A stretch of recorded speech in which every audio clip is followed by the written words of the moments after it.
నా సాక్ష్యం ఏంటంటే, ఈ యొక్క సాక్ష్యం ప్రభువు నా కుటుంబ విషయంలో, మా తండ్రి విషయంలో జరిగిందనమాట.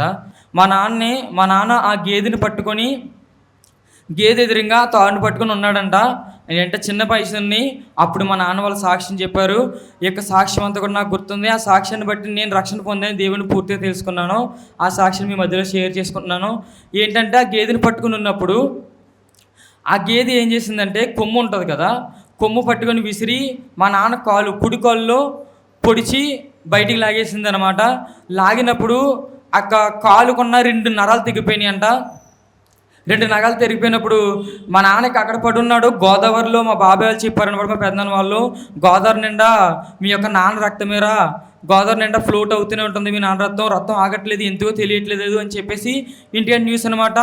ఈ యొక్క సంఘటన జరిగింది ఆదివారం ఉదయం ఆరాధన చూసుకున్నాడు మా నాన్న. మధ్యాహ్నం అయితే వెళ్ళడం జరిగిందనమాట లంకలోకి. ఈ గోదావరిలో ఫ్లోట్ అవుతుంది.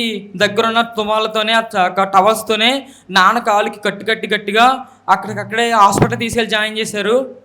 బట్ ఏంటంటే, హాస్పిటల్ తీసుకెళ్ళినప్పుడు వాళ్ళు చెక్ చేసి ఇతని యొక్క 2 నరాలు తెగిపోయినాయి.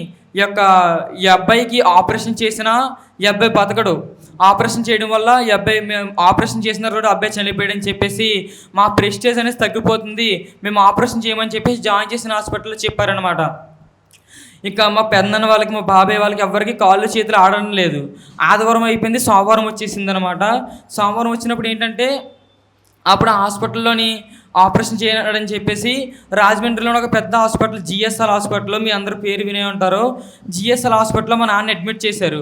అక్కడ కూడా చెప్పింది ఒకటే, ఆపరేషన్ చేసినా మనిషి బతకడు, ఆపరేషన్ చేయడం వల్ల మనిషి బతకపోతే మా ప్రెస్టేజ్ తగ్గిపోతుంది, మా హాస్పిటల్ గౌరవం పోతుంది, మేము ఆపరేషన్ చేయమని చెప్పేసి వాళ్ళు చెప్పారన్నమాట. అప్పుడు ఏంటంటే, సోమవారం కూడా అయిపోయింది, మంగళవారం వచ్చేసింది. ఇంచుమించుగా 48 అవర్స్ క్రాస్ అయిపోతున్నాయి. ఇంకా టైం దాటిపోతే ఇంకా మనిషి బ్రతికే ఛాన్సే లేదు అని చెప్పేసి అందరూ డెసిషన్ తీసేసుకుంటున్నారు. కానీ ఏంటంటే, అక్కడున్న గ్రామంలో మేము వెళ్ళే సన్నిధిలో మంగళవారం ప్రార్థన జరుగుతుంది అనమాట. అక్కడ మా అమ్మ, మా బాప్ప, మా కుటుంబస్తులందరూ కూడా సన్నిధిలో ఉన్నారు. హాస్పిటల్కి వెళ్ళిన వాళ్ళు ఏం చేయలేరు కదా, సన్నిధిలో ఉన్నారు. అక్కడున్న మా పాస్టర్ గారు అందరూ కూడా దేవుని సన్నిధిలో మొరపెడుతున్నారు, తండ్రి ఇది పరిస్థితి. అక్కడ హాస్పిటల్లో డాక్టర్స్ ఆపరేషన్ చేయనంటున్నారు. ఫస్ట్ ఆపరేషన్ చేస్తాను కదా, మనిషికి ఏదైనా తెలుస్తుంది, ఆపరేషన్ చేయడం కూడా డేర్ చేయట్లేదు, దేవా మీ కార్యం చేయండి అని చెప్పేసి అక్కడ సన్నిధిలో మొరపెడుతున్నారు అనమాట. ఏంటంటే, ఆదివారం సోమవారం ఆపరేషన్ చేయనన్న డాక్టర్స్ సరే ఓకే అని చెప్పేసి ఒక డాక్టర్ మంగళవారం నాడు జిఎస్ఎల్ హాస్పిటల్కి వచ్చి ఆ మనిషికి ఏమైనా నా మీద వేసుకుంటాను, ఆ డాక్టర్ వేరే హాస్పిటల్ డాక్టర్ అంట, ఆ మనిషికి ఏమైనా నా మీద వేసుకుంటారు, ఒకవేళ చనిపోతే నా హాస్పిటల్ పేరు మీద వేసుకుంటాను, మీ ప్రెస్టేజ్కి ఏ ఇష్యూ రానివ్వను, మీ ప్రెస్టేజ్ ఇష్యూ అంతా కూడా మా మీద వేసుకుంటాము, ఆ మనిషికి ఫస్ట్ ఆపరేషన్ చేయండి, చనిపోయినా బతికినా అది నా మీద వేసుకుంటానని చెప్పేసి ఆయన అన్నారంట. ఆపరేషన్ అయితే కనుక అప్పుడు దాకా జరిగిన ఆపరేషను అక్కడ ప్రార్థనలు ఎప్పుడైతే ఘనంగా పెట్టారో పాస్టర్ అందరూ కూడా ఆపరేషన్ చేయడం జరిగిందనమాట. ఆపరేషన్ చేశారు హాస్పిటల్లో, అంతా బాగానే ఉంది. ఆపరేషన్ జరిగిపోయింది. మా నాన్నకి బ్రతకడున్న డాక్టర్స్ కూడా బ్రతికే భాగ్యాన్ని ప్రభువు ఇచ్చారు. అంతా అయిపోయింది.